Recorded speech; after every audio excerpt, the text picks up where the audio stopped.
सत श्री अकाल। न्यूज़ 18 पंजाब हरियाणा हिमाचल देख रहे सारे दर्शकों का स्वागत है। खबरों का प्राइम टाइम लैके मैं विजयपाल सिंह बराड़ तुहाडे सामने हाज़र हाँ। प्राइम टाइम दे विच अज गल अध्यापकों की, क्योंकि अध्यापक दिवस है और अध्यापक दिवस नूं अध्यापक दे सन्मान दे रूप दे विच देखा जाता है। अध्यापकों का सन्मान किया जाता है, समागम करवाए जाते हैं, क्योंकि अध्यापक एको अहुदा है, एको दर्जा है जिस दे पैर छूए जाते हैं, जिस दे पैरी हथ लाए जाते हैं।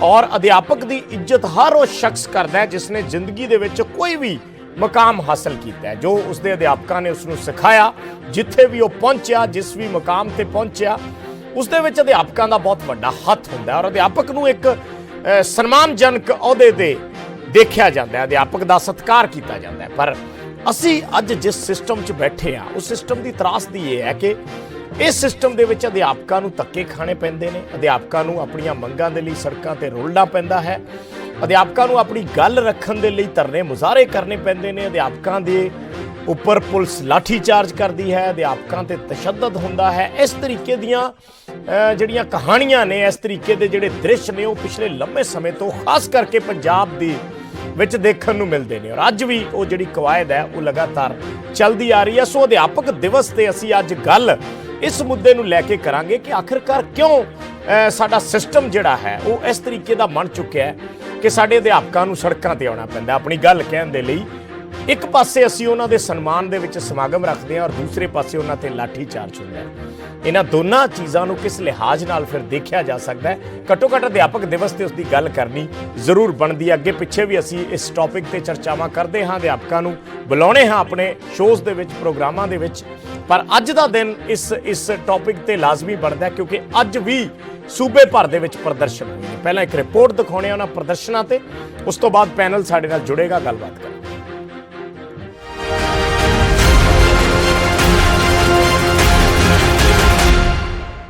बेरोजगारों का ਹੁਣ ਅੱਜ ਰਜਿੰਦਰ ਸਿੰਗਲਾ ਜੀ ਨੂੰ ਭੇਟ ਕਰਨ ਲਈ ਆਇਆ। 4.5 ਸਾਲ ਤੋਂ ਨਕੰਮੀ ਸਰਕਾਰ ਨੇ ਸਾਡੇ ਖੂਨ ਹੀ ਚੂਸ ਰੱਖਿਆ।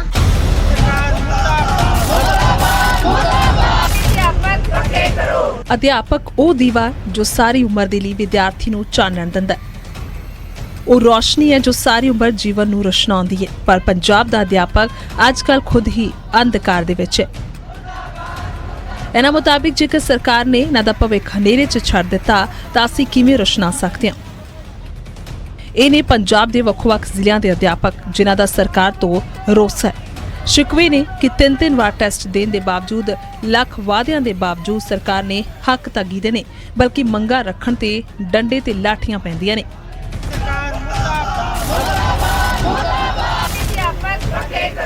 ਪਹਿਲੀ ਤਸਵੀਰ ਸੰਗਰੂਰ ਜ਼ਿਲ੍ਹੇ ਦੀ ਹੈ, ਜਿੱਥੇ B.Ed ਟੈਟ ਪਾਸ ਅਧਿਆਪਕਾਂ ਨੇ ਆਪਣੇ ਲਹੂ ਦਾ ਕਟੋਰਾ ਭਰ ਕੇ ਸਿੱਖਿਆ ਮੰਤਰੀ ਰਜਿੰਦਰ ਸਿੰਗਲਾ ਦੇ ਨਾਂ ਪ੍ਰਸ਼ਾਸਨ ਨੂੰ ਸੌਂਪਿਆ। ਬੇਰੁਜ਼ਗਾਰਾਂ ਦਾ ਹੁਣ ਅੱਜ ਰਜਿੰਦਰ ਸਿੰਗਲਾ ਜੀ ਨੂੰ ਭੇਟ ਕਰਨ ਲਈ ਆਇਆ। 4.5 ਸਾਲ ਤੋਂ ਨਕੰਮੀ ਸਰਕਾਰ ਨੇ ਸਾਡਾ ਖੂਨ ਹੀ ਚੂਸ ਰੱਖਿਆ। ਅੱਜ ਅਸੀਂ ਖੁਦ ਆਪਣਾ ਖੂਨ ਸਾਰਿਆਂ ਨੇ ਕਢਵਾਇਆ ਤੇ ਅਸੀਂ ਹੋਪ ਕਰਦੇ ਆ ਵੀ ਤੁਸੀਂ ਸਾਡਾ ਇਹ ਮੈਸੇਜ, ਇਹ ਖੂਨ ਦਾ ਪਿਆਲਾ ਰਜਿੰਦਰ ਸਿੰਗਲਾ ਜੀ ਤੱਕ ਜ਼ਰੂਰ ਪਹੁੰਚਾਓ।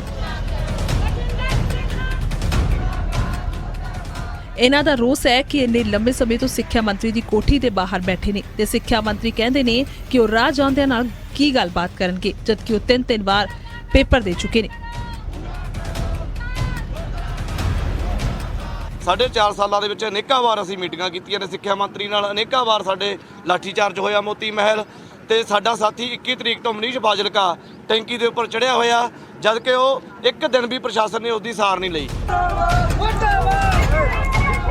ਸੋ ਸਿਰਫ B.Ed ਟੈਟ ਪਾਸ ਨਹੀਂ ਬਲਕਿ PTI ਯੂਨੀਅਨ ਵੀ ਸੰਗਰੂਰ ਦੇ ਵਿੱਚ ਅਧਿਆਪਕ ਦਿਵਸ ਦੇ ਮੌਕੇ ਤੇ ਰੋ ਕਰਦੀ ਨਜ਼ਰ ਆਈ ਹੈ। ਸਿੱਖਿਆ ਵਿਭਾਗ ਪੰਜਾਬ ਮੋਹਾਲੀ ਦਾ ਇਹ ਦਫ਼ਤਰ ਤੁਹਾਡੇ ਸਾਹਮਣੇ ਤਸਵੀਰਾਂ।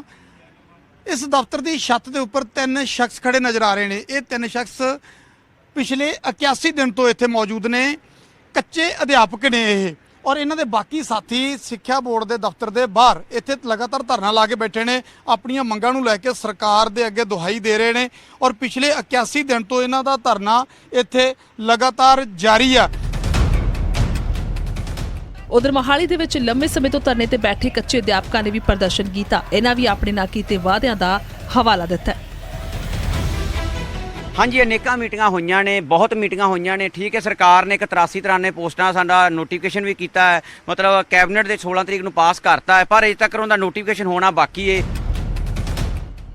ਉਧਰ ਲੁਧਿਆਣਾ ਦੇ ਵਿੱਚ ਅਧਿਆਪਕ ਦਿਹਾੜੇ ਤੇ ਅਧਿਆਪਕਾਂ ਨੇ ਸੰਕੇਤਕ ਧਰਨਾ ਦਿੱਤਾ। ਮੰਗ ਸੀ ਕਿ ਲੁਧਿਆਣਾ ਦੇ ਡੀਈਓ ਅਧਿਕਾਰੀ ਪਿਛਲੇ ਲੰਮੇ ਸਮੇਂ ਤੋਂ ਸਰਕਾਰੀ ਅਧਿਆਪਕਾਂ ਦੇ ਨਾਲ ਗਲਤ ਵਰਤਾਓ ਕਰ ਰਹੇ ਨੇ, ਜੋ ਹੁਣ ਬਰਦਾਸ਼ਤ ਤੋਂ ਬਾਹਰ ਹੈ, ਸੋ ਸਖਤ ਕਾਰਵਾਈ ਕੀਤੀ ਜਾਏ। ਇਹ ਜੇ ਭ੍ਰਿਸ਼ਟ ਅਧਿਕਾਰੀ ਨੂੰ ਜਿਨ੍ਹਾਂ ਦੇ ਉੱਪਰ ਰਿਸ਼ਵਤ ਲੈਣ ਦੇ ਦੋਸ਼ ਨੇ, ਲੇਡੀਜ਼ ਅਧਿਆਪਕਾਂ ਵੱਲੋਂ ਬਹੁਤ ਸਾਰੀਆਂ ਸ਼ਿਕਾਇਤਾਂ ਮਾਨਸਿਕ ਤੇ ਸਰੀਰਕ ਲੱਗੀਆਂ ਹੋਈਆਂ ਨੇ, ਉਹਨਾਂ ਨੂੰ ਇਸ ਪ੍ਰੋਗਰਾਮ ਦੇ ਵਿੱਚ ਸ਼ਾਮਲ ਕਰਦੇ ਨੇ। ਅਸੀਂ ਇੱਥੇ ਇਹ ਕਹਿਣਾ ਚਾਹੁੰਦੇ ਹਾਂ ਵੀ ਅੱਜ ਦਾ ਕਿੰਨਾ ਪਵਿੱਤਰ ਦਿਨ ਆ ਤੇ ਇਹ ਪਵਿੱਤਰ ਜਿਹੜਾ ਕਾਰਜ ਸਰਕਾਰ ਕਰ ਰਹੀ ਆ, ਵੀ ਅਧਿਆਪਕਾਂ ਦਾ ਸਨਮਾਨ ਕਰ ਰਹੀ ਆ। ਅਸੀਂ ਇੱਥੇ ਮੰਗ ਕਰਦੇ ਹਾਂ ਵੀ ਅਜਿਹੇ ਅਧਿਕਾਰੀ ਨੂੰ ਅਜਿਹੇ ਪ੍ਰੋਗਰਾਮਾਂ ਵਿੱਚ ਸ਼ਾਮਲ ਨਹੀਂ ਹੋਣ ਦੇਣਾ ਚਾਹੀਦਾ।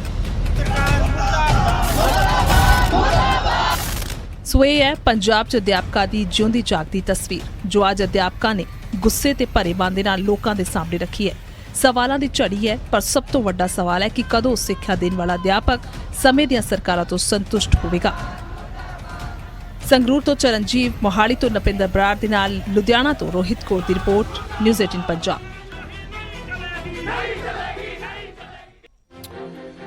ਤਾਂ ਅਧਿਆਪਕਾਂ ਨੂੰ ਅੱਜ ਦੇ ਦਿਨ ਵੀ ਧਰਨੇ ਪ੍ਰਦਰਸ਼ਨਾਂ ਦੀ ਰਾਹ ਜਿਹੜੀ ਹੈ ਅਖਤਿਆਰ ਕਰਨੀ ਪੈ ਰਹੀ ਹੈ। ਇਹ ਆਪਣੇ ਆਪ ਦੇ ਵਿੱਚ ਬੜੇ ਵੱਡੇ ਸਵਾਲ ਨੇ। ਕੋਸ਼ਿਸ਼ ਕਰਦੇ ਹਾਂ ਗੱਲਬਾਤ ਕਰਨ ਦੀ। ਮਹਿਮਾਨ ਸਾਡੇ ਨਾਲ ਜੁੜੇ ਨੇ, ਦਵਿੰਦਰ ਸਿੰਘ ਸੰਧੂ ਜੁੜੇ ਨੇ ਸਾਡੇ ਨਾਲ, ਕਨਵੀਨਰ ਨੇ ਕੱਚੇ ਅਧਿਆਪਕ ਯੂਨੀਅਨ ਦੇ, ਔਰ ਡਾਕਟਰ ਦਲਜੀਤ ਸਿੰਘ ਚੀਮਾ ਜੁੜੇ ਨੇ ਸਾਡੇ ਨਾਲ ਸ਼੍ਰੋਮਣੀ ਅਕਾਲੀ ਦਲ ਤੋਂ, ਸਾਬਕਾ ਸਿੱਖਿਆ ਮੰਤਰੀ ਨੇ ਪੰਜਾਬ ਦੇ।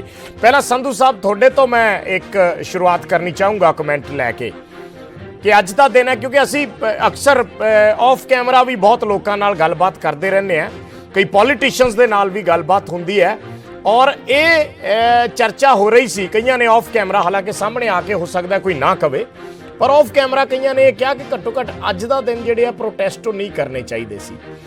ਦੂਸਰੀ ਗੱਲ, ਚਲੋ ਮੈਂ ਇੱਕ ਵਿਊ ਪੁਆਇੰਟ ਹੈ ਤੁਹਾਡੇ ਸਾਹਮਣੇ ਰੱਖਿਆ, ਜੋ ਲੋਕ ਸਾਡੇ ਨਾਲ ਗੱਲਬਾਤ ਕਰਦੇ ਰਹਿੰਦੇ ਆ। ਅਸਲ ਦੇ ਵਿੱਚ ਕੀ ਲੱਗਦਾ ਹੈ, ਕਿਉਂ ਇਹ ਸਥਿਤੀ ਜਿਹੜੀ ਹੈ ਇੱਥੋਂ ਤੱਕ ਆ ਗਈ ਹੈ ਕਿ ਉਹ ਸਭ ਤੋਂ ਵੱਡਾ ਦਿਨ ਸਾਲ ਦੇ ਵਿੱਚ ਅਧਿਆਪਕ ਦੇ ਲਈ, ਮੈਨੂੰ ਲੱਗਦਾ ਸ਼ਾਇਦ ਇਸ ਤੋਂ ਵੱਡਾ ਦਿਨ ਕੋਈ ਨਹੀਂ ਹੋਣਾ ਜਿਸ ਨੂੰ ਅਧਿਆਪਕ ਦੇ ਸਨਮਾਨ ਦੇ ਰੂਪ ਦੇ ਵਿੱਚ ਦੇਖਿਆ ਜਾਂਦਾ ਹੈ। ਔਰ ਅਸੀਂ ਅੱਜ ਜਦੋਂ ਤੁਹਾਡੇ ਨਾਲ ਗੱਲਬਾਤ ਕਰ ਰਹੇ ਹਾਂ ਤਾਂ ਇਹ ਮੈਂ ਕਹੂੰਗਾ ਬੜੀ ਤਰਾਸਦੀ ਅਸੀਂ ਦੇਖ ਰਹੇ ਹਾਂ ਕਿ ਇੱਕ ਧਰਨੇ ਦੇ ਵਿੱਚ ਤੁਸੀਂ ਬੈਠੇ ਹੋ ਔਰ ਉੱਥੋਂ ਸਾਨੂੰ ਤੁਹਾਨੂੰ ਲਾਈਵ ਜੋੜਨਾ ਪਿਆ। ਹਾਂਜੀ ਦੇਖੋ, ਅੱਜ ਦਾ ਮੈਂ ਪਹਿਲਾਂ ਤਾਂ ਜਿੰਨੇ ਵੀ ਅਧਿਆਪਕ ਹੈਗੇ ਨੇ, ਸਾਰੇ ਅਧਿਆਪਕ ਵਰਗ, ਸਾਰਿਆਂ ਨੂੰ ਅੱਜ ਦੇ ਇਸ ਪਵਿੱਤਰ ਦਿਹਾੜੇ ਤੇ ਸ਼ੁਭਕਾਮਨਾ ਦਿੰਦਾ ਤੇ ਵਧਾਈ ਦਿੰਦਾ। ਪਰ ਜੋ ਅਸੀਂ ਇਹ ਕਹਿ ਸਕਦੇ ਹਾਂ ਵੀ ਅੱਜ ਅਸੀਂ ਇਹ ਪਿਛਲੇ 80-81 ਦਿਨ ਤੋਂ ਲਗਾਤਾਰ ਅਸੀਂ ਇੱਥੇ ਬੈਠੇ ਹੋਏ ਹਾਂ ਪੰਜਾਬ ਸਕੂਲ ਸਿੱਖਿਆ ਬੋਰਡ ਦੀ ਬਿਲਡਿੰਗ ਦੇ ਅੱਗੇ। ਸਾਡੀ ਇੱਕੋ ਹੀ ਮੰਗ ਆ ਵੀ ਜਿਹੜੇ 13,000 ਦੇ ਕਰੀਬ ਕੱਚੇ ਅਧਿਆਪਕ ਨੇ ਉਹਨਾਂ ਨੂੰ ਪੱਕੇ ਕੀਤਾ ਜਾਵੇ, ਕਿਉਂਕਿ ਅੱਜ ਸਾਨੂੰ ਬਹੁਤ ਉਮੀਦਾਂ ਸੀ ਅੱਜ ਵੀ ਸ਼ਾਇਦ ਅੱਜ ਇਸ ਪਵਿੱਤਰ ਦਿਹਾੜੇ ਤੇ ਇਸ ਸ਼ੁਭ ਦਿਨ ਤੇ ਸ਼ਾਇਦ ਮਾਨਯੋਗ ਸਿੱਖਿਆ ਮੰਤਰੀ ਪੰਜਾਬ ਤੇ ਮਾਨਯੋਗ ਸਕੱਤਰ ਸਾਹਿਬ ਜਿਨ੍ਹਾਂ ਨੂੰ ਅਸੀਂ ਸਵੇਰ ਦਾ ਸਾਡਾ ਰਾਬਤਾ ਹੀ ਬਣਿਆ ਹੋਇਆ ਸੀ, ਸ਼ਾਇਦ ਸਾਡਾ ਇਹ ਜਿਹੜਾ ਮਤਲਬ ਨੋਟੀਫਿਕੇਸ਼ਨ ਕਰਕੇ ਸਾਨੂੰ ਅੱਜ ਕੋਈ ਵਧੀਆ ਸੁਗਾਤ ਦੇਣਗੇ, ਸਾਨੂੰ ਅੱਜ ਮਤਲਬ ਖੁਸ਼ੀ ਦੇਣਗੇ, ਸਾਨੂੰ ਘਰਾਂ ਨੂੰ ਤੋਰਨਗੇ ਵੀ ਅੱਜ ਇਹ ਅਧਿਆਪਕਾਂ ਦਾ ਹੱਲ ਕੀਤਾ ਜਾ ਰਿਹਾ ਹੈ। ਪਰ ਅਸੀਂ ਹੁਣ ਵੀ ਉਮੀਦ ਕਰਦੇ ਹਾਂ ਵੀ ਸ਼ਾਇਦ ਅੱਜ ਵੀ ਸਾਨੂੰ ਕੋਈ ਨਾ ਕੋਈ ਇਹ ਮਤਲਬ ਖੁਸ਼ਖਬਰੀ ਦੇ ਦੇਣ, ਪਰ ਅਜੇ ਤੱਕ ਕੋਈ ਖੁਸ਼ਖਬਰੀ ਦਿੰਦੇ ਦਿਖਾਈ ਦੇ ਨਹੀਂ ਰਹੇ ਜੀ। ਪਰ ਸਾਡੀ ਇਹ ਮਤਲਬ ਹੁਣ ਇਹ ਕਹਿ ਸਕਦੇ ਹਾਂ ਮਜਬੂਰੀ ਬਣ ਗਈ ਹੈ ਵੀ ਜਿਹੜਾ ਸਰਕਾਰ ਨੇ ਵਾਅਦੇ ਕੀਤੇ ਉਹ ਪੂਰੇ ਨਹੀਂ ਹੁੰਦੇ ਉਹਨਾਂ ਸਮਾਂ, ਤਾਂ ਫਿਰ ਸਾਡਾ ਜਿਹੜਾ ਧਰਨਾ ਇੱਥੇ ਜਾਰੀ ਰਹੂਗਾ। ਠੀਕ ਹੈ, ਡਾਕਟਰ ਚੀਮਾ ਸਾਡੇ ਨਾਲ ਜੁੜੇ ਹੋਏ ਨੇ, ਡਾਕਟਰ ਦਲਜੀਤ ਸਿੰਘ ਚੀਮਾ। ਚੀਮਾ ਸਾਹਿਬ, ਤੁਸੀਂ, ਮੈਂ ਅੱਜ ਸਪੈਸ਼ਲੀ ਤੁਹਾਨੂੰ ਰਿਕੁਐਸਟ ਇਸ ਲਈ ਕੀਤੀ ਸੀ ਡਿਬੇਟ 'ਚ ਆਉਣ ਦੀ ਕਿ ਤੁਸੀਂ ਸਾਬਕਾ ਸਿੱਖਿਆ ਮੰਤਰੀ ਹੋ, ਔਰ ਮੈਂ ਉਸ ਵੇਲੇ ਜਦੋਂ ਰਿਪੋਰਟਿੰਗ ਕਰਦਾ ਸੀ, ਬਹੁਤ ਜਦੋਂ ਅਕਾਲੀ ਭਾਜਪਾ ਦੀ ਸਰਕਾਰ ਸੀ, ਉਸ ਵੇਲੇ ਮੈਨੂੰ ਲੱਗਦਾ ਬਹੁਤ ਜ਼ਿਆਦਾ ਮੀਟਿੰਗਾਂ ਹੁੰਦੀਆਂ ਰਹੀਆਂ ਨੇ, ਬਹੁਤ ਮੀਟਿੰਗਾਂ ਤੁਸੀਂ ਕੀਤੀਆਂ ਜਿਹੜੀਆਂ ਖੁਦ ਮੈਂ ਕਵਰ ਵੀ ਕੀਤੀਆਂ ਸੀ। ਮੈਂ ਉਸ ਦਾ ਗਵਾਹ ਹਾਂ ਕਿ ਅਧਿਆਪਕਾਂ ਦੇ ਨਾਲ ਮੀਟਿੰਗ ਹੋ ਰਹੀ ਹੈ, ਅਧਿਆਪਕਾਂ ਦੀਆਂ ਮੰਗਾਂ ਨੂੰ ਲੈ ਕੇ ਮੀਟਿੰਗ ਹੋ ਰਹੀ ਹੈ, ਕਈ ਤਜਵੀਜ਼ਾਂ ਵੀ ਤਿਆਰ ਕਰਨ ਦੀ ਕੋਸ਼ਿਸ਼ ਤੁਸੀਂ ਕੀਤੀ, ਪਰ ਲਾਗੂ ਕੁਝ ਨਹੀਂ ਹੋ ਪਾਇਆ। ਸੋ ਉਹ ਚੀਜ਼ਾਂ ਅੱਜ ਵੀ ਜਿਉਂਦੀਆਂ ਤਿਉਂ ਖੜੀਆਂ ਨੇ। ਕਿਉਂ ਮਤਲਬ ਇਹ ਸਥਿਤੀ ਆ ਗਈ ਕਿ ਆਪਾਂ ਇਸ ਚੀਜ਼ ਦਾ ਕੋਈ ਹੱਲ ਹੀ ਨਹੀਂ ਕੱਢ ਪਾ ਰਹੇ ਇੰਨੇ ਸਾਲਾਂ ਦੇ ਵਿੱਚ? ਦੇਖੋ, ਪਹਿਲਾਂ ਤਾਂ ਵਿਜੇ ਜੀ ਅਧਿਆਪਕ ਦਿਵਸ ਦੇ ਮੌਕੇ ਤੇ ਮੈਂ ਸਾਰੇ ਅਧਿਆਪਕ ਸਾਹਿਬਾਨਾਂ ਨੂੰ ਜਲਦੀਆਂ ਦਿਹਾੜੀਆਂ ਤੋਂ ਮੁਬਾਰਕਬਾਦ ਦਿੰਦਾ ਔਰ ਅਰਦਾਸ ਵੀ ਕਰਦਾ ਕਿ ਉਹ ਹਮੇਸ਼ਾ ਚੜ੍ਹਦੀ ਕਲਾ ਦੇ ਵਿੱਚ ਰਹਿਣ ਤੇ ਇਸੇ ਤਰ੍ਹਾਂ ਹੀ ਵਿੱਦਿਆ ਦਾ ਦਾਨ ਜਿਹੜਾ ਉਹ ਵਰਤੇ ਰਹਿਣ। ਦੂਜੀ ਗੱਲ ਹੈ ਕਿ ਅੱਜ ਦਾ ਦਿਨ ਜਿਹੜਾ ਇਹਦੀ ਨੈਸ਼ਨਲ ਪੱਧਰ ਦੇ ਉੱਤੇ ਹੀ ਬਹੁਤ ਵੱਡੀ ਮਹੱਤਤਾ, ਕਿਉਂਕਿ ਅੱਜ ਦੇ ਦਿਨ ਅਸੀਂ ਜਿਹੜੇ ਸਾਡੀ ਕੌਮ ਦੇ ਨਿਰਮਾਤਾ ਨੇ, ਨੇਸ਼ਨ ਬਿਲਡਰ ਨੇ, ਅਧਿਆਪਕ ਸਾਹਿਬਾਨ ਨੇ, ਉਹਨਾਂ ਨੂੰ ਡੈਡੀਕੇਟ ਕਰਦੇ ਹਾਂ ਜਿਨ੍ਹਾਂ ਨੇ ਜ਼ਿੰਦਗੀ ਦੇ ਵਿੱਚ ਸਾਨੂੰ ਐਜੂਕੇਟ ਕਰਕੇ ਅੱਜ ਵੱਖ-ਵੱਖ ਮੰਜ਼ਿਲਾਂ ਦੇ ਉੱਤੇ ਪਹੁੰਚਾਇਆ। ਇਸ ਕਰਕੇ ਭਾਵੇਂ ਮੈਂ ਆ, ਭਾਵੇਂ ਅਫਸਰ ਸਾਹਿਬਾਨ ਆ, ਭਾਵੇਂ ਕੋਈ ਹੋਰ ਆ, ਹਰ ਇੱਕ ਦੀ ਜ਼ਿੰਦਗੀ ਦੇ ਵਿੱਚ ਅਧਿਆਪਕ ਦਾ ਬਹੁਤ ਵੱਡਾ ਰੋਲ ਹੈ। ਸੋ ਇੱਕ ਸਪੈਸ਼ਲ ਰਿਸਪੈਕਟ ਹੁੰਦੀ ਹੈ ਹਰ ਇੱਕ ਦੇ ਦਿਲ ਦੇ ਵਿੱਚ ਅੱਜ ਦੇ ਦਿਨ, ਔਰ ਹਰ ਕੋਈ ਆਪਣੇ ਅਧਿਆਪਕ ਸਾਹਿਬਾਨ ਨੂੰ ਅੱਜ ਦੇ ਦਿਨ ਆਪਣੇ ਦਿਲ ਦੇ ਵਿੱਚ ਜ਼ਰੂਰ ਜਿਹੜਾ ਸਜਦਾ ਕਰਦਾ ਹੈ ਕਿ ਉਹਨਾਂ ਦੀ ਬਦੌਲਤ ਮੈਂ ਇੱਥੇ ਪਹੁੰਚਿਆ। ਪਰ ਮੈਨੂੰ ਅਫਸੋਸ ਹੈ ਕਿ ਅੱਜ ਦੇ ਇਸ ਦਿਹਾੜੇ ਦੇ ਉੱਤੇ ਬਹੁਤ ਸਾਰੇ ਅਧਿਆਪਕ ਸਾਹਿਬਾਨ ਨੂੰ ਅੱਜ ਸੜਕਾਂ ਦੇ ਉੱਤੇ ਪ੍ਰੋਟੈਸਟ ਕਰਨਾ ਪੈ ਰਿਹਾ, ਉਹਨਾਂ ਤੇ ਫੋਰਸ ਯੂਜ਼ ਹੋ ਰਹੀ ਹੈ। ਜੋ ਇਹ ਪਵਿੱਤਰਤਾ ਸੀ ਅੱਜ ਦੇ ਦਿਨ ਦੀ, ਉਹ ਕਿਤੇ ਨਾ ਕਿਤੇ ਮੇਰੇ ਮਨ ਨੂੰ ਦੁੱਖ ਪਹੁੰਚਦਾ ਹੈ ਕਿ ਇਹ ਚੀਜ਼ਾਂ ਅੱਜ ਦੇ ਦਿਨ ਕਿਸੇ ਨਾ ਕਿਸੇ ਤਰੀਕੇ ਗਵਰਨਮੈਂਟ ਨੂੰ ਕੋਸ਼ਿਸ਼ ਕਰਕੇ ਅਵਾਇਡ ਕਰਨੀਆਂ ਚਾਹੀਦੀਆਂ, ਕਿਉਂਕਿ ਇਹ ਦਿਨ ਆਉਣਾ ਹੈ, ਇਹ ਫਿਕਸਡ ਹੈ 5 ਸਤੰਬਰ ਦਾ ਦਿਨ। ਤੇ ਸਿੱਖਿਆ ਵਿਭਾਗ ਨੂੰ ਚਾਹੀਦਾ ਸੀ ਕਿ ਜਿਹੜੇ ਵੀ ਅਧਿਆਪਕਾਂ ਦਾ ਗਿਲਾ ਉਹਨੂੰ ਖੁੱਲ੍ਹੇ ਮਨ ਨਾਲ ਸੁਣ ਕੇ ਭਾਵੇਂ ਜੋ ਮਰਜ਼ੀ ਹੁੰਦਾ ਕੋਸ਼ਿਸ਼ ਕਰਾਉਣੀ ਚਾਹੀਦੀ ਸੀ ਕਿ ਤੁਸੀਂ ਅੱਜ ਦੇ ਦਿਨ ਸਾਰੇ ਹੱਸਦੇ ਖੇਡਦੇ ਆਪਣੇ ਅਧਿਆਪਕ ਸਾਹਿਬਾਨ ਨੂੰ ਯਾਦ ਕਰੋ, ਔਰ ਜੋ ਤੁਹਾਡੇ ਸਟੂਡੈਂਟ ਤੁਸੀਂ ਡਾਕਟਰ ਸਾਹਿਬ ਉਸ ਵੇਲੇ ਕਿਉਂ ਨਹੀਂ ਕਰ ਪਾਏ? ਤੁਸੀਂ ਡਾਕਟਰ ਸਾਹਿਬ ਤੁਸੀਂ ਉਸ ਵੇਲੇ ਕੀ ਕਮੀਆਂ ਰਹਿ ਗਈਆਂ, ਕਿਉਂ ਨਹੀਂ ਹੱਲ ਹੋ ਪਾਇਆ? ਕਿਉਂਕਿ ਅੱਜ ਵੀ ਸੁਖਬੀਰ ਬਾਦਲ ਹੋਰਾਂ ਨੇ ਐਲਾਨ ਕੀਤਾ ਕਿ ਅਸੀਂ ਜੇ ਸੱਤਾ ਚਾਹਾਂਗੇ ਤਾਂ ਸਾਰਿਆਂ ਨੂੰ ਪੱਕੇ ਕਰ ਦਿਆਂਗੇ। ਦੇਖੋ, ਮੈਂ ਸਮਝਦਾ ਕਈ ਕੈਟੇਗਰੀ ਦੇ ਉਸ ਵੇਲੇ ਅਧਿਆਪਕ ਸੀ ਜਿਹੜੇ ਪੱਕੇ ਹੋਣ ਤੋਂ ਰਹਿ ਗਏ। ਉਹਦੇ 'ਚ ਜ਼ਿਆਦਾਤਰ ਉਹ ਹੈ ਜਿਹੜੇ ਸੈਂਟਰਲੀ ਸਪਾਂਸਰਡ ਸਕੀਮਾਂ ਦੇ ਸੀ, ਉਹਨਾਂ ਦੇ ਵਿੱਚ ਕੁਝ ਟੈਕਨੀਕਲ ਦਿੱਕਤਾਂ ਸੀ। ਲੇਕਿਨ ਮੈਂ ਇੱਕ ਬੜੀ ਅੱਛੀ ਪ੍ਰਪੋਜ਼ਲ ਲਗਾਤਾਰ ਮੀਟਿੰਗਸ ਕਰਕੇ ਉਸ ਵੇਲੇ ਮੁੱਖ ਮੰਤਰੀ ਸਾਹਿਬ ਕੋਲ ਲੈ ਕੇ ਗਿਆ ਸੀ, ਜਿਹਦੇ ਨਾਲ TET ਤੋਂ ਬਗੈਰ ਅਸੀਂ ਪ੍ਰੀ ਪ੍ਰਾਇਮਰੀ ਟੀਚਰ ਦੇ ਤੌਰ ਤੇ ਇਹਨਾਂ ਸਾਰਿਆਂ ਨੂੰ ਕਲੱਬ ਕਰਕੇ ਡੈਜ਼ਿਗਨੇਟ ਕਰਕੇ ਇੱਕ ਵੱਖਰਾ ਕੇਡਰ ਸਥਾਪਿਤ ਕਰਨ ਵਾਸਤੇ ਸਿਫਾਰਿਸ਼ ਕੀਤੀ ਸੀ। ਉਹਦੇ ਤੇ CM ਸਾਹਿਬ ਵੀ ਐਗਰੀ ਸੀਗੇ, ਫਾਈਨੈਂਸ ਡਿਪਾਰਟਮੈਂਟ ਦੇ ਕੁਝ ਆਬਜੈਕਸ਼ਨ ਸੀ, ਸਮਾਂ ਉਸ ਵੇਲੇ ਘੱਟ ਸੀ, ਇਸ ਕਰਕੇ ਉਹ ਸਿਰੇ ਨਹੀਂ ਚੜ੍ਹ ਸਕਿਆ। ਲੇਕਿਨ ਉਹ ਬੜੀ ਅੱਛੀ ਪ੍ਰਪੋਜ਼ਲ ਹੈ, ਅੱਜ ਵੀ ਰਿਕਾਰਡ ਦੇ ਉੱਤੇ ਹੈ, ਔਰ ਉਹੀ ਇੱਕ ਰਸਤਾ ਸੀ ਜਿਹੜਾ ਅਸੀਂ ਬੜੀ ਲੰਮੀ ਚੌੜੀ ਡੈਲੀਬਰੇਸ਼ਨ ਤੋਂ ਬਾਅਦ ਕੱਢਿਆ ਸੀ ਕਿ ਜਿਹਦੇ ਨਾਲ ਰਾਈਟ ਟੂ ਐਜੂਕੇਸ਼ਨ ਐਕਟ ਤੋਂ ਵੀ ਬਚਿਆ ਜਾ ਸਕਦਾ, ਬਾਕੀ ਚੀਜ਼ਾਂ ਤੋਂ ਵੀ ਬਚਿਆ ਜਾ ਸਕਦਾ, ਔਰ ਮੈਂ ਸਮਝਦਾ ਅੱਜ ਵੀ ਉਹ ਕੀਤਾ ਜਾਣਾ ਚਾਹੀਦਾ ਸੀ। ਠੀਕ ਹੈ, ਵੈਦ ਸਾਹਿਬ ਸਾਡੇ ਨਾਲ ਜੁੜ ਗਏ ਨੇ। ਕੁਲਦੀਪ ਸਿੰਘ ਵੈਦ ਕਾਂਗਰਸ ਪਾਰਟੀ ਤੋਂ ਵਿਧਾਇਕ ਨੇ। ਵੈਦ ਸਾਹਿਬ, ਡਾਕਟਰ ਚੀਮਾ ਦੀ ਗੱਲ ਜੇ ਤੁਸੀਂ ਸੁਣੀ ਹੋਣੀ ਹੈ, ਕਿਉਂਕਿ ਮੈਂ ਚੀਮਾ ਸਾਹਿਬ ਨੂੰ ਅੱਜ ਸਪੈਸ਼ਲੀ ਇਸ ਲਈ ਸੱਦਿਆ ਸੀ, ਰਿਕੁਐਸਟ ਕੀਤੀ ਸੀ ਡਿਬੇਟ ਲਈ ਕਿ ਉਹ ਇਸ ਚੀਜ਼ ਨੂੰ ਘੱਟੋ ਘੱਟ ਟੈਕਨੀਕਲੀ ਸਮਝਦੇ ਨੇ, ਜਾਣਦੇ ਨੇ। ਸੋ ਆਪਾਂ ਬਹਿਸਬਾਜ਼ੀ ਦੇ ਵਿੱਚ ਪੈਣ ਨਾਲੋਂ ਜੇ ਉਸ ਨੂੰ ਤਰਕ ਨਾਲ ਸਮਝ ਸਕੀਏ, ਕਿਉਂਕਿ ਮੈਂ ਸਿੱਧਾ ਤੁਹਾਡੇ ਤੋਂ ਸਵਾਲ ਇਹੀ ਪੁੱਛੂੰਗਾ ਕਿ ਅੱਜ ਦੀ ਇਹ ਤਰਾਸਦੀ ਭਰੀ ਤਸਵੀਰ ਹੈ, ਜੇ ਆਪਾਂ TV ਤੇ ਤੁਸੀਂ ਦੇਖ ਪਾ ਰਹੇ ਹੋ ਕਿ ਸਾਨੂੰ ਅੱਜ ਦੇ ਦਿਨ ਅਧਿਆਪਕਾਂ ਨੂੰ ਅਧਿਆਪਕ ਦਿਵਸ ਤੇ ਚਰਚਾ ਕਰਨ ਦੇ ਲਈ ਇੱਕ ਧਰਨੇ ਦੇ ਵਿੱਚੋਂ ਲਾਈਵ ਲੈਣਾ ਪੈ ਰਿਹਾ। ਬਰਾੜ ਸਾਹਿਬ, ਜਿਹੜੀ ਗੱਲ ਜੀ ਸਰਦਾਰ ਦਲਜੀਤ ਸਿੰਘ ਚੀਮਾ ਜੀ ਨੇ ਕਹੀ ਹੈ, ਉਹ ਕਹੀ ਤਾਂ ਦਰੁਸਤ ਹੈ ਜੀ। ਹੈਲੋ ਜੀ, ਮੇਰੀ ਆਵਾਜ਼ ਆ ਰਹੀ ਹੈ ਜੀ? ਹਾਂਜੀ ਤੁਹਾਡੀ ਆਵਾਜ਼ ਆ ਰਹੀ ਹੈ। ਅੱਛਾ, ਜਿਹੜੀ ਇਹਨਾਂ ਨੇ ਪਾਲਿਸੀ ਦੀ ਗੱਲ ਕਹੀ ਹੈ, ਜਿਹੜੀ ਉਹ ਪਾਲਿਸੀ ਦੀ ਇਹਨਾਂ ਨੇ ਗੱਲ ਕੀਤੀ ਹੈ ਕਿ ਇਹ ਚੀਫ ਮਿਨਿਸਟਰ ਸਾਹਿਬ ਕੋਲੇ ਲੈ ਕੇ ਗਏ ਸੀਗੇ, ਮੈਂ ਇਸ ਗੱਲ ਨੂੰ ਐਪਰੀਸ਼ੀਏਟ ਕਰਦਾ। ਲੇਕਿਨ ਪ੍ਰੋਬਲਮ ਇੱਥੇ ਹੈ ਕਿ ਬੜੀਆਂ ਗੱਲਾਂ ਪ੍ਰਪੋਜ਼ਲ ਬਣ ਜਾਂਦੀਆਂ ਨੇ, ਉਹ ਪ੍ਰਪੋਜ਼ਲ ਦੇ ਵਿੱਚ ਹੀ ਰਹਿ ਜਾਂਦੀਆਂ ਨੇ, ਉਹਨਾਂ ਦੀ ਇੰਪਲੀਮੈਂਟੇਸ਼ਨ ਨਹੀਂ ਹੋ ਪਾਉਂਦੀ। ਮੈਂ ਤੁਹਾਨੂੰ ਬਿਲਕੁਲ ਮੁਬਾਰਕਬਾਦ ਦੇਣਾ ਚਾਹੁੰਦਾ ਕਿ ਤੁਸੀਂ ਪਹਿਲਾਂ ਡਿਬੇਟ ਤੋਂ ਸ਼ੁਰੂ ਕੀਤਾ ਕਿ ਆਪਾਂ ਕਿਸੇ ਬਹਿਸਬਾਜ਼ੀ 'ਚ ਨਹੀਂ ਪੈਣਾ ਚਾਹੀਦਾ। ਅੱਜ ਦਾ ਜਿਹੜਾ 5 ਸਤੰਬਰ ਆਪਾਂ ਟੀਚਰਸ ਡੇ ਮਨਾਉਂਦੇ ਹਾਂ, ਸਭ ਤੋਂ ਪਹਿਲਾਂ ਤਾਂ ਮੈਂ ਸਾਰੇ ਆਪਣੇ ਟੀਚਰ ਸਾਹਿਬਾਨਾਂ ਨੂੰ ਬਹੁਤ ਮੁਬਾਰਕਬਾਦ ਦਿੰਦਾ, ਕਿਉਂਕਿ ਮੇਰੀ ਵਾਈਫ ਵੀ ਬੜਾ ਲੰਬਾ ਸਮਾਂ ਟੀਚਰ ਰਹੇ ਨੇ ਤੇ ਇਸ ਸਾਲ ਹੀ ਰਿਟਾਇਰ ਹੋਏ ਨੇ। ਮੈਨੂੰ ਟੀਚਰ ਦੀਆਂ ਸਮੱਸਿਆਵਾਂ ਦਾ ਬਹੁਤ ਚੰਗੀ ਤਰ੍ਹਾਂ ਪਤਾ ਵੀ ਹੈ। ਲੇਕਿਨ ਮੈਂ ਇੱਕ ਵਾਰ ਦੁਬਾਰਾ ਇਹ ਗੱਲ ਰਿਪੀਟ ਕਰਨੀ ਚਾਹੁੰਦਾ ਕਿ ਸਰ ਦਲਜੀਤ ਸਿੰਘ ਚੀਮਾ ਵਰਗੇ ਜਿਨ੍ਹਾਂ ਨੂੰ ਇਹ ਸਮਝਿਆ ਜਾਂਦਾ ਪੰਜਾਬ ਦੇ ਵਿੱਚ ਵੀ ਇਹ ਸਿਆਣੇ ਪੋਲੀਟੀਸ਼ੀਅਨ ਨੇ, ਐਜੂਕੇਸ਼ਨ ਮਿਨਿਸਟਰ ਰਹੇ ਨੇ, ਇਹ ਵੀ ਉਹ ਗੱਲਾਂ ਇੰਪਲੀਮੈਂਟ ਨਹੀਂ ਕਰਵਾ ਸਕੇ। ਮੈਂ ਕੋਈ ਅੱਜ ਉਹ ਬਹਿਸਬਾਜ਼ੀ 'ਚ ਨਹੀਂ ਪੈਣਾ ਕਿ ਜੀ ਉਹ ਸਰਕਾਰ 'ਚ ਨਹੀਂ ਹੋਇਆ ਜਾਂ ਇਸ ਸਰਕਾਰ 'ਚ ਹੋਇਆ। ਹਰ ਸਰਕਾਰ ਨੇ ਕੋਸ਼ਿਸ਼ ਕੀਤੀ ਹੈ ਕਿ ਜਿਹੜਾ ਐਜੂਕੇਸ਼ਨ ਸਿਸਟਮ ਹੈ ਉਹਨੂੰ ਵਧੀਆ ਬਣਾਇਆ ਜਾਵੇ। ਹੁਣ ਮੈਂ ਆਉਣਾ ਤੁਹਾਡੇ ਧਰਨੇ ਦੇ ਉੱਤੇ ਗੱਲ। ਦੇਖੋ, ਇਹ ਗੱਲ ਸੱਚੀ ਹੈ, ਸਾਨੂੰ ਸਮਝ ਲੈਣੀ ਚਾਹੀਦੀ ਹੈ ਕਿ 13,000 ਟੀਚਰ ਸਪੋਜ਼ ਅਗਰ ਜਿਹੜੀ ਫਿਗਰ ਆਈ ਹੈ, I don't know exact about it, ਕਿ ਇਹ ਜਿਹੜੀ ਫਿਗਰ ਹੈਗੀ ਹੈ ਇਹਦੇ ਨਾਲ ਸਾਡਾ ਜਿਹੜਾ ਸਿਸਟਮ ਆ, ਸਾਡਾ ਫਾਈਨੈਂਸ਼ੀਅਲ ਸਿਸਟਮ ਆ, ਉਹਦੇ ਉੱਤੇ ਬਹੁਤ ਬੋਝ ਪੈਂਦਾ। ਲੇਕਿਨ ਪਿਛਲੇ ਕੋਈ ਹਫ਼ਤੇ ਦੇ ਵਿੱਚ 2 ਵਾਰੀ ਮੈਂ ਚੀਫ ਮਿਨਿਸਟਰ ਸਾਹਿਬ ਨੂੰ ਮਿਲਿਆ, ਉਹਨਾਂ ਨਾਲ ਇਹ ਮਸਲਾ ਮੈਂ ਸਪੈਸ਼ਲੀ ਡਿਸਕਸ ਕਰਨ ਨਹੀਂ ਸੀ ਗਿਆ, ਲੇਕਿਨ ਇਹ ਮਸਲਾ ਡਿਸਕਸ ਹੋਇਆ। ਉਹਨਾਂ ਨੇ ਕੁਝ ਗੱਲਾਂ ਰੱਖੀਆਂ ਜਿਹਦੇ ਵਿੱਚ ਇੱਕ ਫਾਈਨਾਂਸ ਬਹੁਤ ਵੱਡੀ ਸਮੱਸਿਆ ਆ।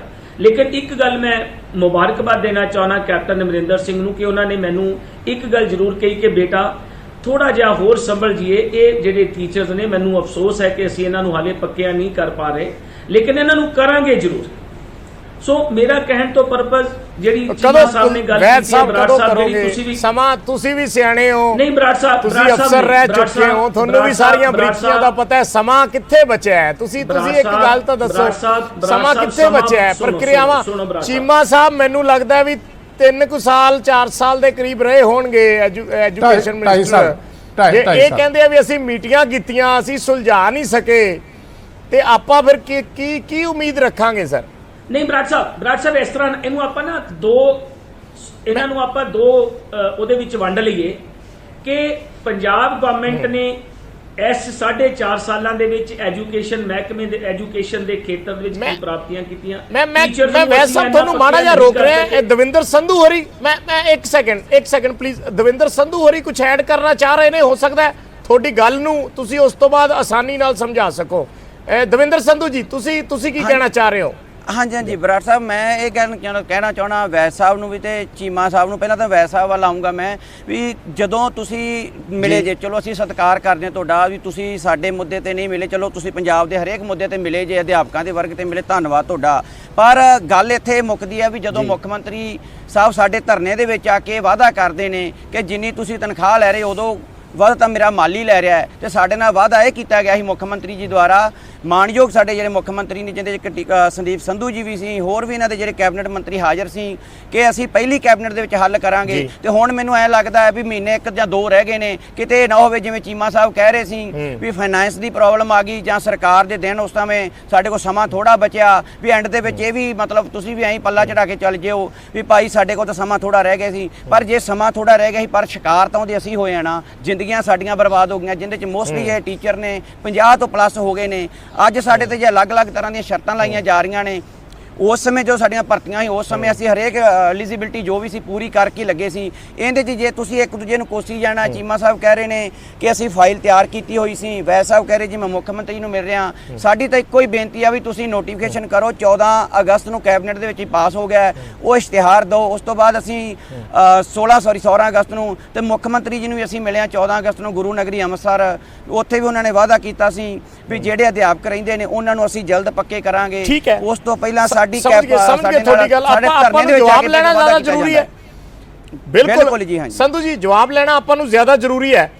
ਮੈਂ ਵੈਸੇ ਸਾਹਿਬ ਤੁਹਾਡੇ ਤੋਂ ਚਾਹੂੰਗਾ ਛੋਟਾ ਜਿਹਾ, ਕਿਉਂਕਿ ਦੇਖੋ ਖਜ਼ਾਨੇ ਦੀ ਦਿੱਕਤ ਤੇ ਕਦੇ ਮੁੱਕੀ ਨਹੀਂ, ਖਜ਼ਾਨੇ ਦੀ ਤੇ ਰਹਿਣੀ, ਚੁਟਕਲੇ ਬਣਨ ਲੱਗ ਪਏ ਨੇ ਵੀ ਖਜ਼ਾਨਾ ਖਾਲੀ ਹੈ ਸੋਸ਼ਲ ਮੀਡੀਆ ਤੇ। ਤੁਸੀਂ ਆਪਾਂ ਫਿਰ ਉਸ ਤਰੀਕੇ ਨਾਲ ਤਾਂ ਬਸ ਸੁਲਝਾ ਹੀ ਨਹੀਂ ਪਾਵਾਂਗੇ ਜੇ ਫਾਈਨਾਂਸ ਡਿਪਾਰਟਮੈਂਟ ਦੀਆਂ ਆਬਜੈਕਸ਼ਨਸ ਜਿਹੜੀਆਂ ਨੇ ਲੱਗਦੀਆਂ ਰਹਿਣ। ਸਾਹਿਬ ਜਿਹੜੀ ਦਵਿੰਦਰ ਸਿੰਘ ਸੰਧੂ ਹੋਰਾਂ ਨੇ ਗੱਲ ਕੀਤੀ ਹੈ, ਬਿਲਕੁਲ ਵਾਜਬ ਗੱਲ ਕੀਤੀ ਹੈ। ਅਸੀਂ ਸਾਰੇ ਜਣੇ ਚਾਹੁੰਦੇ ਹਾਂ, ਸਮਾਂ ਜ਼ਰੂਰ ਬੀਤ ਰਿਹਾ ਹੈ, ਤੁਸੀਂ ਇਹ ਗੱਲ ਕੀਤੀ ਹੈ, ਬਿਲਕੁਲ ਸਮਾਂ ਬੀਤ ਰਿਹਾ ਹੈ। ਮੈਂ ਜਿਹੜੀ ਤੁਹਾਨੂੰ ਗੱਲ ਦੱਸੀ ਹੈ, ਚੀਫ ਮਿਨਿਸਟਰ ਸਾਹਿਬ ਨੇ ਇਹਦੇ ਬਾਰੇ 100% ਹੁੰਗਾਰਾ ਭਰਿਆ। ਉਹ ਕਦੋਂ ਨੋਟੀਫਿਕੇਸ਼ਨ ਕਰਦੇ ਨੇ ਇਹਦੇ ਬਾਰੇ ਮੈਂ ਅੱਜ ਨਹੀਂ ਕਹਿ ਸਕਦਾ, ਲੇਕਿਨ ਇਹਦੇ ਬਾਰੇ ਹੁੰਗਾਰਾ ਤੇ ਵੈਦ ਸਾਹਿਬ 2016 ਚ ਉਹ ਕਹਿ ਰਹੇ ਨੇ ਸੰਧੂ ਸਾਹਿਬ ਵੀ ਸਾਡੇ ਧਰਨੇ ਚ ਆ ਕੇ ਹੁੰਗਾਰਾ ਭਰਿਆ ਸੀ। ਚਲੋ ਮੈਂ ਚੀਮਾ ਸਾਹਿਬ 15 ਚ ਚੀਮਾ ਸਾਹਿਬ ਤੁਸੀਂ ਵੀ ਗੱਲ ਕੀਤੀ ਵੀ ਫਾਈਨਾਂਸ ਡਿਪਾਰਟਮੈਂਟ ਦੀਆਂ ਆਬਜੈਕਸ਼ਨ ਸੀ। ਮੈਂ ਆ ਰਿਹਾ 1 ਮਿੰਟ। ਚੀਮਾ ਸਾਹਿਬ ਤੁਸੀਂ ਵੀ ਫਾਈਨਾਂਸ ਦੀ ਗੱਲ ਕੀਤੀ, ਗੱਲ ਆ ਕੇ ਫਿਰ ਫਾਈਨਾਂਸ ਤੇ ਅੜ ਜਾਂਦੀ ਹੈ। ਕਈ ਵਾਰੀ ਰੈਫਰੈਂਸ ਦੇਣਾ ਸੌਖਾ ਹੁੰਦਾ ਵੀ ਜੀ ਅਸੀਂ ਤਾਂ ਕਰਤਾ ਤੇ ਦੂਜੇ ਮਹਿਕਮੇ ਨੇ ਨਹੀਂ ਸੁਣੀ। ਨਹੀਂ, ਉਹਦੇ ਚੀਮਾ ਚ ਹੈ ਕਿ ਬੜੀਆਂ ਕੈਟਾਗਰੀਜ਼ ਹੈ। ਇੱਕ ਸੀ EGS ਵਲੰਟੀਅਰ, ਇੱਕ STR ਸੀ, ਇੱਕ IERT ਟੀਚਰ ਸੀ, ਇੱਕ ਸ਼ਾਇਦ EIV ਸੀ, ਇੱਕ ਸਿੱਖਿਆ ਪ੍ਰੋਵਾਈਡਰ। ਸਿੱਖਿਆ ਪ੍ਰੋਵਾਈਡਰ ਬਾਕੀ ਕੈਟਾਗਰੀਆਂ ਨਾਲੋਂ ਬੈਟਰ ਪਲੇਸਡ ਸੀ, ਕਿਉਂਕਿ ਇਹਨਾਂ ਦੀ ਸਿਰਫ ਜਿਹੜੇ ਮੌਜੂਦਾ ਸੈਕਟਰੀ ਸਾਹਿਬ ਹੈ ਕ੍ਰਿਸ਼ਨ ਕੁਮਾਰ ਜੀ, ਇਹਨਾਂ ਦੇ ਟਾਈਮ ਦੀ ਸ਼ਾਇਦ ਪੁਰਾਣੀ selection C. Government of India ਨੇ ਇੱਕ ਟੀਚਰ ਰਿਕਰੂਟ ਕਰਨ ਵਾਸਤੇ ਕਿਹਾ ਸੀ, ਇਹਨਾਂ ਨੇ ਉਹਦੀ ਥਾਂ ਤੇ 3 ਕਰ ਦਿੱਤੇ। ਔਰ ਉਦੋਂ ਦੀ ਜਿਹੜੀਆਂ ਐਸੋਸੀਏਸ਼ਨਾਂ ਸੀ ਉਹਨਾਂ ਦੀ ਸਹਿਮਤੀ ਦੇ ਨਾਲ ਕਿ 3 ਬੰਦਿਆਂ ਨੂੰ ਰੁਜ਼ਗਾਰ ਮਿਲ ਜਾਵੇ, ਇਸ ਕਰਕੇ ਇੱਕ ਦੀ ਥਾਂ 3 ਕਰ ਦਿੱਤੇ। ਉਹਨਾਂ ਦੀ ਉਸ ਤਰੀਕੇ ਦੇ ਨਾਲ ਜਿਹੜੀ ਹੈ ਫਾਈਨੈਂਸ਼ੀਅਲ ਇੰਪਲੀਕੇਸ਼ਨ ਆਉਂਦੀ ਸੀ, ਕਿਉਂਕਿ ਉਸ ਵੇਲੇ ਇੱਕ ਸੁਪਰੀਮ ਕੋਰਟ ਦੀ ਜੱਜਮੈਂਟ ਆਈ ਸੀ ਇਕੁਅਲ ਰੈਂਕ ਜਿਹੜੀ ਹੈ ਇਕੁਅਲ ਵਰਕ ਇਕੁਅਲ ਪੇ। ਉਸ ਤੋਂ ਫਾਈਨੈਂਸ ਵਾਲੇ ਡਰਦੇ ਸੀ ਕਿ ਸਾਨੂੰ ਸ਼ਾਇਦ ਬਰਡਨ ਬਹੁਤ ਜ਼ਿਆਦਾ ਨਾ ਪਵੇ। ਜਿਹੜੇ ਈਜੀਐਸ ਤੇ ਦੂਜੇ ਵਲੰਟੀਅਰ ਸੀ ਇਹਨਾਂ ਨੂੰ ਪਹਿਲਾਂ ਅਸੀਂ ਜਿਹੜੀ ਹੈ ਈਟੀਟੀ ਕਰਵਾਈ, ਕਿਉਂਕਿ ਬਹੁਤ ਸਾਰੇ ਇਹਨਾਂ ਚੋਂ ਈਟੀਟੀ ਨਹੀਂ ਸੀਗੇ। ਉਹ ਮੁੱਖ ਮੰਤਰੀ ਸਾਹਿਬ ਨੇ ਉਸ ਵੇਲੇ ਮਿਹਰਬਾਨੀ ਕੀਤੀ ਕਿ ਤੁਸੀਂ ਹੋਰ ਪੜ੍ਹ ਲਓ, ਆਪਣੀ ਕੁਆਲੀਫਿਕੇਸ਼ਨ ਪੂਰੀ ਕਰ ਲਓ। ਸਰਕਾਰੀ ਖਰਚੇ ਦੇ ਉੱਤੇ ਉਹਨਾਂ ਦੀ ਪਹਿਲਾਂ 2 ਸਾਲ ਲਾ ਕੇ ਤੇ ਸਰਕਾਰੀ ਡਾਈਟਸ ਦੇ ਵਿੱਚ ਉਹਨਾਂ ਦੀ ਈਟੀਟੀ ਕਰਾਈ। ਇਸੇ ਤਰ੍ਹਾਂ ਕਾਫੀ ਮੁਸ਼ਕਲਾਂ ਹੱਲ ਕਰਕੇ ਕੁਝ ਇਹਨਾਂ ਦੇ ਅਮਾਲੂਮੈਂਟਸ ਵਧਾਏ ਗਏ। ਇੱਕ ਰਾਈਟ ਟੂ ਐਜੂਕੇਸ਼ਨ ਐਕਟ ਦੇ ਵਿੱਚ ਟੀਈਟੀ ਦੀ ਸਮੱਸਿਆ ਸੀ ਕਿ ਟੀਈਟੀ ਤੋਂ ਬਿਨਾਂ ਰੱਖ ਨਹੀਂ ਸਕਦੇ। ਫਿਰ ਮੈਂ ਸੋਲੂਸ਼ਨ ਕਾਫੀ ਸਟੱਡੀ ਕਰਨ ਤੋਂ ਬਾਅਦ ਪ੍ਰੀ ਪ੍ਰਾਇਮਰੀ ਟੀਚਰ ਦਾ ਕੱਢਿਆ ਕਿ 3 ਤੋਂ 6 ਸਾਲ ਤੱਕ ਰਾਈਟ ਟੂ ਐਜੂਕੇਸ਼ਨ ਐਕਟ ਨਹੀਂ ਲਾਗੂ ਹੁੰਦਾ। ਉਹਦੀ ਪ੍ਰਪੋਜ਼ਲ ਬਣਾ ਕੇ ਮੈਂ ਜਸਟੀਫਾਈ ਕਰਕੇ ਫਿਰ ਜਿਹੜਾ ਭੇਜਿਆ। ਇਸ ਕਰਕੇ ਕਈ ਟੈਕਨੀਕਲ ਆਬਜੈਕਸ਼ਨਸ ਫਾਈਨੈਂਸ ਡਿਪਾਰਟਮੈਂਟ ਦੇ ਤੇ ਬਾਕੀ ਲੀਗਲ ਡਿਪਾਰਟਮੈਂਟਸ ਤੇ ਹੁੰਦੇ ਆ, ਕਿਉਂਕਿ ਕਈ ਸੁਪਰੀਮ ਕੋਰਟ ਦੀਆਂ ਜੱਜਮੈਂਟ ਹੈ, ਕਈ ਹੋਰ ਜੱਜਮੈਂਟਸ ਆ। ਪਰ ਜੋ ਪ੍ਰਪੋਜ਼ਲ ਸੀ ਬੜੀ ਜਸਟੀਫਾਈਡ ਸੀ, ਕਿਉਂਕਿ ਉਦੋਂ ਅਖੀਰਲਾ ਟਾਈਮ ਸੀ। 3-4 ਲਗਾਤਾਰ ਸੀਐਮ ਸਾਹਿਬ ਦੇ ਲੈਵਲ ਤੇ ਮੀਟਿੰਗਸ ਹੋਈਆਂ ਸੀ। ਉਹ ਬੜੀ ਅੱਛੀ ਪ੍ਰਪੋਜ਼ਲ ਹੈ, ਉਹ ਕੈਰੀ ਔਨ ਹੋ ਜਾਣੀ ਚਾਹੀਦੀ ਸੀ। ਉਹਦੇ 'ਚ ਸਾਰੀਆਂ ਚੀਜ਼ਾਂ ਅਸੀਂ ਬੜੀ ਲੰਬੀ ਚੌੜੀ ਉਹਦੇ ਤੇ ਡਿਸਕਸ਼ਨ ਕਰਕੇ ਲੀਗਲ ਐਕਸਪਰਟਸ ਨਾਲ ਕਰਕੇ ਤੇ ਫਾਈਨਲ ਕੀਤੀ ਸੀ। ਮੇਰੇ ਖਿਆਲ ਉਹਦੇ ਨਾਲ ਕੰਮ ਜਿਹੜਾ ਫਾਈਨਲ ਹੋਣਾ ਚਾਹੀਦਾ ਸੀ। ਬਰਾੜ ਸਾਹਿਬ ਸੰਧੂ ਸਾਹਿਬ ਕੁਛ ਐਡ ਆਨ ਕਰਨ ਜੀ। ਸੰਧੂ ਸਾਹਿਬ ਹਾਂਜੀ ਸਰ, ਮੈਂ ਦਵਿੰਦਰ ਬੇਨਤੀ ਇਹ ਕਰਨਾ ਚਾਹੁੰਦਾ, ਵੇਖੋ ਜੀ ਈਟੀਟੀ ਕਰਵਾਈ 10 ਸਾਲ ਚੀਮਾ ਸਾਹਿਬ ਨੇ ਸਾਡੇ ਕੱਢਤੇ, ਇਹਨਾਂ ਨੇ ਮੈਂ ਇਹੀ ਕਹਿੰਦੇ ਆ ਵੀ ਤੇ ਹੁਣ ਜੇਕਰ ਇਹਨਾਂ ਨੇ ਈਟੀਟੀ ਕਰਵਾਤੀ ਤੇ ਜੇਕਰ ਅਸੀਂ ਹੁਣ ਕਾਂਗਰਸ ਦੀ ਗੱਲ ਕਰਦੇ ਹਾਂ ਤਾਂ ਇਹਨਾਂ ਨੇ ਐਨਟੀਟੀ ਕਰਵਾਤੀ ਹੈ ਜੀ। ਸਾਨੂੰ ਤਾਂ ਸਾਰੀ ਉਮਰ ਕੋਰਸ ਹੀ ਕਰਾਈ ਜਾ ਰਹੇ ਜੇ, ਸਾਡੀ ਗਲਤੀ ਕਿੱਥੇ ਹੈ ਸਾਨੂੰ ਇਹ ਵੀ ਦੱਸਿਆ ਜਾਵੇ। ਅਸੀਂ ਪੰਜਾਬ ਦੇ ਵਿੱਚੋਂ ਡ੍ਰੌਪ ਆਊਟ ਖਤਮ ਕੀਤਾ, ਜੇ ਅਸੀਂ ਉਹ ਬੱਚਿਆਂ ਨੂੰ ਪੜਾਇਆ ਜਿਹਨੇ ਬੱਚਿਆਂ ਨੂੰ ਇਹਨਾਂ ਦੇ ਅਸੀਂ ਇਹ ਕਹਿ ਸਕਦੇ ਹਾਂ ਵੀ ਪੰਜਾਬ ਦੇ ਵਿੱਚ ਅਵਾਰਡ ਲਿਆ ਉਹਨਾਂ ਬੱਚਿਆਂ ਨੂੰ ਜਿਹੜੇ 70-70 ਹਜ਼ਾਰ ਹੈ, ਟੀਚਰ ਵੀ ਨਹੀਂ ਸੀ, ਅਸੀਂ ਲੈ ਕੇ ਆਉਂਦੇ ਰਹੇ ਉਹਨਾਂ ਨੂੰ ਪੜ੍ਹਾ ਕੇ। ਉਸ ਤੋਂ ਬਾਅਦ ਅਸੀਂ ਉਹਨਾਂ ਨੂੰ ਡ੍ਰੌਪ ਆਊਟ 31 ਮਾਰਚ 2013 ਨੂੰ ਪੰਜਾਬ ਦੇ ਵਿੱਚ ਮਾਣਯੋਗ ਉਸ ਸਮੇਂ ਦੇ ਡੀਜੀ ਸਾਹਿਬ ਕਾਹਨ ਸਿੰਘ ਪੰਨੂ ਜੀ ਨੂੰ ਅਵਾਰਡ ਮਿਲਿਆ ਸੈਂਟਰ ਦੇ ਵਿੱਚੋਂ। ਸਾਡੀ ਇਹੀ ਗਲਤੀ ਵੀ ਅਸੀਂ ਉਸ ਸਮੇਂ ਈਟੀਟੀ ਕਰ ਲਈ ਤੇ ਹੁਣ ਕਾਂਗਰਸ ਸਰਕਾਰ ਨੇ ਐਨਟੀਟੀ ਕਰਵਾਤੀ ਆ। ਜੇ ਰੋਜ਼ਗਾਰ ਮੰਗਦੇ ਆ ਤਾਂ ਸਾਨੂੰ ਇਹ ਕਹਿ ਦਿੱਤਾ ਜਾਂਦਾ ਵੀ ਤੁਹਾਨੂੰ ਫ੍ਰੀ ਈਟੀਟੀ ਕਰਾਈ ਤੇ ਇਹ ਕਹਿੰਦੇ ਨੇ ਤੁਹਾਨੂੰ ਐਨਟੀਟੀ ਕਰਾਈ। ਪਰ ਸਾਨੂੰ ਰੋਜ਼ਗਾਰ ਚਾਹੀਦਾ, ਸਾਨੂੰ ਨੋਟੀਫਿਕੇਸ਼ਨ ਦਿਓ, ਸਾਡੇ 13,000 ਅਧਿਆਪਕਾਂ ਦਾ ਹੱਲ ਕਰੋ। ਬੇਨਤੀ ਆ ਜੀ, ਐ ਗੱਲਾਂ ਦੇ ਵਿੱਚ ਟਾਈਮ ਨਾ ਟਪਾਓ। ਦੋਨਾਂ ਦੀ ਵੈਦ ਸਾਹਿਬ ਨੋਟੀਫਿਕੇਸ਼ਨ ਚਲੋ ਤੁਸੀਂ ਜਿਹੜਾ ਹੈਗਾ ਕਹਿੰਦੇ ਆ ਕਿ ਆਪਦੇ ਸਿਰ ਲੈ ਲਓ। ਕਈ ਵਾਰੀ ਕੋਈ ਸਬੱਬ ਬਣਦਾ ਹੁੰਦਾ ਹੈ। ਤੁਸੀਂ ਪਾਰਟੀ ਦੇ ਵਿੱਚ ਇੱਕ ਵੋਕਲ ਲੀਡਰ ਹੋ ਔਰ ਪਿਛਲੇ ਦਿਨੀ ਆਪਣੀ ਜਿੰਨੀ ਵੀ ਗੱਲਬਾਤ ਹੁੰਦੀ ਰਹੀ ਹੈ ਤੁਸੀਂ ਕਿਹਾ ਕਿ ਸੀਐਮ ਸਾਹਿਬ ਸਾਨੂੰ ਬੜੇ ਧਿਆਨ ਨਾਲ ਸੁਣਦੇ ਨੇ। ਸੋ ਅੱਜ ਅਧਿਆਪਕ ਦਿਵਸ ਹੈ, ਮੈਂ ਤੁਹਾਨੂੰ ਸਪੈਸ਼ਲੀ ਇਸ ਲਈ ਰਿਕੁਐਸਟ ਕੀਤੀ ਵੀ ਆਓ ਬੈਠੋ, ਟੀਚਰ ਆਪਣੇ ਨਾਲ ਨੇ, ਗੱਲਬਾਤ ਕਰੀਏ ਕਿ ਕੋਈ ਮਸਲਾ ਹੱਲ। ਹੁਣ ਤੇ ਮਹੀਨੇ ਸਾਰੇ 4 ਰਹਿ ਗਏ, ਮੁੜ ਕੇ ਤੇ ਕੋਡ ਲੱਗ ਜਾਣਾ 3-4 ਮਹੀਨਿਆਂ ਬਾਅਦ। ਬਰਾੜ ਸਾਹਿਬ ਇਹਦੇ ਬਾਰੇ ਨਾ ਬੜੀ ਸੰਜੀਦਗੀ ਨਾਲ ਜਿਹੜੀ ਸੰਧੂ ਸਾਹਿਬ ਨੇ ਗੱਲ ਕੀਤੀ ਹੈ ਜਾਂ ਚੀਮਾ ਸਾਹਿਬ ਨੇ ਗੱਲ ਕੀਤੀ ਹੈ, ਚੀਫ ਮਿਨਿਸਟਰ ਆਫਿਸ ਐਂਡ ਸਾਡੇ ਚੀਫ ਮਿਨਿਸਟਰ ਸਾਹਿਬ ਬਹੁਤ ਸੰਜੀਦਗੀ ਨਾਲ ਇਸ ਇਸ਼ੂ ਤੇ ਲੱਗੇ ਹੋਏ ਆ। ਮੈਂ ਅੱਜ 100% ਤੁਹਾਨੂੰ ਕੋਈ ਡੇਟ ਤਾਂ ਨਹੀਂ ਦੇ ਸਕਦਾ, ਬਟ ਮੇਰੀ ਚੀਫ ਮਿਨਿਸਟਰ ਸਾਹਿਬ ਨਾਲ 3 ਦਿਨ ਪਹਿਲਾਂ ਗੱਲ ਹੋਈ, 4 ਦਿਨ ਪਹਿਲਾਂ ਗੱਲ ਹੋਈ ਹੈ। ਉਹਨਾਂ ਨੇ ਬਿਲਕੁਲ ਮੇਰੇ ਨਾਲ ਇਹ ਬੈਠ ਕੇ ਗੱਲ ਕੀਤੀ ਹੈ। ਮੈਂ ਉਹਨਾਂ ਨੂੰ ਇਹ ਮਸਲਾ ਉਠਾਇਆ ਸੀ ਕਿਉਂਕਿ ਬਹੁਤ ਟੀਚਰ ਯੂਨੀਅਨਸ ਮੈਨੂੰ, ਕਿਉਂਕਿ ਚਲੋ ਮੈਂ ਆਪ ਨੌਕਰੀ ਦੇ ਵਿੱਚੋਂ ਹੈ, ਮੇਰੇ ਕੋਲੇ ਵੀ ਆਈਆਂ, ਸਾਡੇ ਆਸ਼ੂ ਸਾਹਿਬ ਕੋਲੇ ਵੀ ਆਈਆਂ, ਸਾਡੇ ਜਿਹੜੇ ਭਾਰਤ ਭੂਸ਼ਣ ਆਸ਼ੂ ਜੀ ਹੈ ਉਹਨਾਂ ਨੇ ਵੀ ਮੈਨੂੰ ਕਈ ਯੂਨੀਅਨ ਨੂੰ ਮੇਰੇ ਕੋਲੇ ਰੈਫਰ ਕੀਤਾ। ਸੋ ਮੈਂ ਚੀਫ ਮਿਨਿਸਟਰ ਸਾਹਿਬ ਨਾਲ ਗੱਲ ਕੀਤੀ ਹੈ। ਮੈਂ ਸੰਧੂ ਸਾਹਿਬ ਤੁਹਾਨੂੰ ਡੇਟ ਤਾਂ ਨਹੀਂ ਫਿਕਸ ਕਰ ਸਕਦਾ, ਬਟ ਮੇਰਾ ਖਿਆਲ ਹੈ ਇਹ ਤੁਹਾਡੀ ਸਮੱਸਿਆ ਦਾ ਹੱਲ ਇਸ ਮਹੀਨੇ ਨਿਕਲ ਆਏਗਾ, 100% ਨਿਕਲ ਆਏਗਾ। ਸੰਧੂ ਸਾਹਿਬ ਇਸ ਮਹੀਨੇ ਨਿਕਲ ਆਏਗਾ, ਤੁਹਾਨੂੰ ਉਮੀਦ ਹੈਗੀ ਹੈ? ਵੇਖੋ ਜੀ, ਉਮੀਦ ਤਾਂ ਅਸੀਂ ਰੱਖਦੇ ਹਾਂ, ਪਰ ਉਮੀਦ ਤਾਂ ਅਸੀਂ ਮੁੱਖ ਮੰਤਰੀ ਜਦੋਂ ਸਾਡੇ ਧਰਨੇ ਦੇ ਵਿੱਚ ਆਏ ਸੀ ਉਸ ਸਮੇਂ ਵੀ ਰੱਖੀ ਸੀ ਉਹਨਾਂ ਤੋਂ ਵੀ ਮਾਣਯੋਗ ਮੁੱਖ ਮੰਤਰੀ ਸਾਹਿਬ ਨੇ ਵਾਅਦਾ ਕੀਤਾ ਹੈ ਸੱਤਾ ਵਿੱਚ ਆਉਣ ਤੋਂ ਪਹਿਲਾਂ ਕਿ ਪਹਿਲੀ ਕੈਬਨਿਟ 'ਚ ਅਸੀਂ ਹੱਲ ਕਰਾਂਗੇ। ਆਸ ਤਾਂ ਅਸੀਂ ਉਸੋਂ ਤੋਂ ਲੈ ਕੇ ਚੱਲ ਰਹੇ ਹਾਂ। ਆਸ ਤਾਂ ਅਸੀਂ ਪਿਛਲੀ ਗਵਰਨਮੈਂਟ ਤੋਂ ਵੀ ਬਹੁਤ ਵੱਡੀ ਰੱਖੀ ਸੀ। ਚਲੋ ਠੀਕ ਹੈ, ਮੰਨਦੇ ਹਾਂ, ਚੀਮਾ ਸਾਹਿਬ ਖੁਦ ਮੰਨੇ ਆ ਵੀ ਸਿੱਖਿਆ ਪ੍ਰੋਵਾਈਡਰ ਦਾ ਪੱਖ ਇਹ ਮੰਨਦੇ ਨੇ, ਗੱਲ ਮੰਨੇ ਨੇ ਵੀ ਇਹਨਾਂ ਦਾ ਜਿਹੜਾ ਕੇਸ ਹੈ ਮਜ਼ਬੂਤ ਸੀ। ਅਸੀਂ ਅੱਜ ਉਹੀ ਸਾਰੇ ਟੀਚਰ ਬੈਠੇ ਹੋਏ ਹਾਂ, ਚਾਹੇ ਸਿੱਖਿਆ ਪ੍ਰੋਵਾਈਡਰ ਆ, ਚਾਹੇ ਈਜੀਐਸ ਆ, ਚਾਹੇ ਏਆਈ, ਚਾਹੇ ਐਸਟੀਆਰ। ਪਰ ਕਾਰਨ ਕੀ, ਚਾਹੇ ਆਈ ਵੀ ਆ, ਵੀ ਕਾਰਨ ਇਹ ਆ ਵੀ ਗੱਲ ਕੇਸ ਮਜ਼ਬੂਤ ਹੋਣਾ ਨਹੀਂ, ਗੱਲ ਤੇ ਵੀ ਹੱਲ ਹੋਣਾ। ਤੁਹਾਨੂੰ ਵੀ ਪਤਾ ਵੀ ਮਹੀਨੇ 2 ਮਹੀਨੇ ਤੱਕ ਦਸੰਬਰ ਦੇ ਵਿੱਚ ਕੋਡ ਆਫ ਕੰਡਕਟ ਲੱਗ ਜਾਣਾ। ਜੇਕਰ ਲੱਗ ਜਾਂਦਾ ਹੈ ਤੇ ਅੱਜ ਸਰਕਾਰ ਕੁਛ ਹੱਦ ਤੱਕ ਮੰਨੀ ਆ, ਪਰ ਇਹ ਗੱਲ ਤਾਂ ਇਹ ਨਾ ਹੋਵੇ ਕਿਤੇ ਜਿਵੇਂ ਪਹਿਲਾਂ ਦੀ ਵਾਂਗ ਭਰੋਸਿਆਂ ਦੇ ਵਿੱਚ ਹੀ ਸਮਾਂ ਲੰਘਾ ਦਿੱਤਾ ਜਾਵੇ। ਹਾਂ, ਅਸੀਂ ਤੁਹਾਡੀ ਸਥਿਤੀ ਵੀ ਸਮਝ ਸਕਦੇ ਹਾਂ। ਮੇਰਾ ਅੱਜ ਚੀਮਾ ਸਾਹਿਬ ਨੂੰ ਔਰ ਵੈਦ ਸਾਹਿਬ ਨੂੰ ਬੁਲਾਉਣ ਦਾ ਮਕਸਦ ਹੀ ਇਹ ਸੀ। ਮੈਂ ਚੀਮਾ ਸਾਹਿਬ ਨੂੰ ਇਸੇ ਲਈ ਬੁਲਾਇਆ, ਉਹਨਾਂ ਨੇ ਜਿਹੜੀਆਂ ਟਰਮਸ ਦੱਸੀਆਂ ਘੱਟੋ ਘੱਟ ਟੈਕਨੀਕਲੀ ਇਸ਼ੂ ਦੇ ਉੱਪਰ ਪਕੜ ਜ਼ਰੂਰ ਹੋਣੀ ਚਾਹੀਦੀ ਹੈ, ਨਹੀਂ ਤਾਂ ਐਵੇਂ ਬਹਿਸਬਾਜ਼ੀ ਦੇ ਵਿੱਚ ਸ਼ੋਰ ਸ਼ਰਾਬੇ 'ਚ ਖਤਮ ਹੋ ਜਾਂਦਾ। ਕਈ ਵਾਰੀ ਉਹ ਮੁੱਦਾ ਰੁਲ ਜਾਂਦਾ। ਇੱਕ ਛੋਟਾ ਜਿਹਾ ਕਮਰਸ਼ੀਅਲ ਬ੍ਰੇਕ ਅਸੀਂ ਲੈਣਾ, ਮਹਿਮਾਨ ਸਾਡੇ ਨਾਲ ਬਣੇ ਹੋਏ ਨੇ, ਕੁਝ ਹੋਰ ਗੱਲਬਾਤ। ਮੈਂ ਵੈਦ ਸਾਹਿਬ ਆ ਰਿਹਾ ਵਾਪਸ, ਇੱਕ ਛੋਟੇ ਜਿਹੇ ਬ੍ਰੇਕ ਤੋਂ ਬਾਅਦ ਤੁਹਾਡੇ ਕੋਲ ਆ ਰਿਹਾ। ਫਿਰ ਆਪਾਂ ਗੱਲਬਾਤ ਨੂੰ ਅੱਗੇ ਵਧਾਉਣੇ ਆ। ਬਹੁਤ ਛੋਟਾ ਜਿਹਾ ਕਮਰਸ਼ੀਅਲ ਬ੍ਰੇਕ, ਤੁਸੀਂ ਬਣੇ ਰਹੋ ਨਿਊਜ਼ 18 ਪੰਜਾਬ ਹਰਿਆਣਾ ਹਿਮਾਚਲ ਦੇ ਨਾਲ।